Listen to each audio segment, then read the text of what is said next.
இந்த கோயில் முதல்ல எப்படி இருந்தது? இதை யாரு கட்டுனாங்க? இந்த கோயிலை கட்ட எத்தனை வருஷங்க எடுத்தாங்க? கேட்கலாமா? வாங்க. இந்த மலை 4 யுகங்களா இருக்குன்னு சொல்லி புராணங்கள் சொல்லுது. கிருத்த யுகத்துல அக்னி மலையாக, ஒரு எரிமலையாக, திரேதா யுகத்துல ஒரு மாணிக்க மலையாக, துவாபர யுகத்துல ஒரு தங்க மலையாக, இந்த கலியுகத்துல ஒரு கல்மலையாக நாம இன்னைக்கு பார்க்கிறோம். 1ஆம் நூற்றாண்டுல ஒரு சுயம்பு லிங்கமா ஒரு மண் சுவர்ல கட்டின கோயிலாதான் இந்த கோயில் இருந்தது. 5ஆம் நூற்றாண்டுல ஒரு சிறிய கோவிலாக மாறுது. சிவனுக்கு பெரிய பெரிய கோயில்கள் கட்டின சோழர்கள் வந்த பிறகு இந்த கோயில் பிரம்மாண்டமாக மாற தொடங்குது.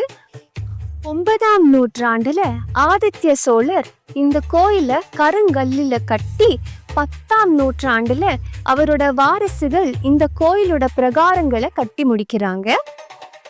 11ஆம் நூற்றாண்டுல இருந்து 17ஆம் நூற்றாண்டை வரை சில கோபுரங்களை, சன்னதிகளை பல ராஜாக்கள் கட்டுவாங்க. இதுல முக்கியமானது என்னன்னா, விஜயநகர அரசருக்கு இந்த சிவனை ரொம்ப பிடிச்சு போய் சின்னதா இருக்கிற கோயிலை ரொம்ப பெருசாக்குறாரு. சோழர்கள், பாண்டியர்கள், பல்லவர்கள், ஹொய்சளர்கள், விஜயநகர பேரரசர்கள், தஞ்சை மன்னர்கள்னு சொல்லி போட்டி போட்டு இந்த கோயிலோட திருப்பணிகளை செஞ்சு வந்திருக்காங்க.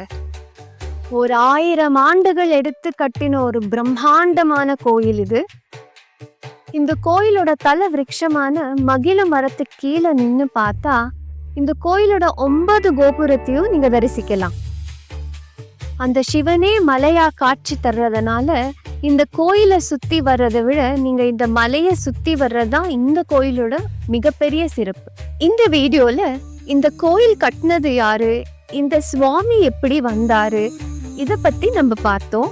நம்ம அடுத்த வீடியோல கோபுரங்களை யார் சேர்ந்து கட்டுனாங்க, கிரிவலத்துல வர்ற அஷ்டலிங்கங்களோட கதையும் பார்க்கலாம்.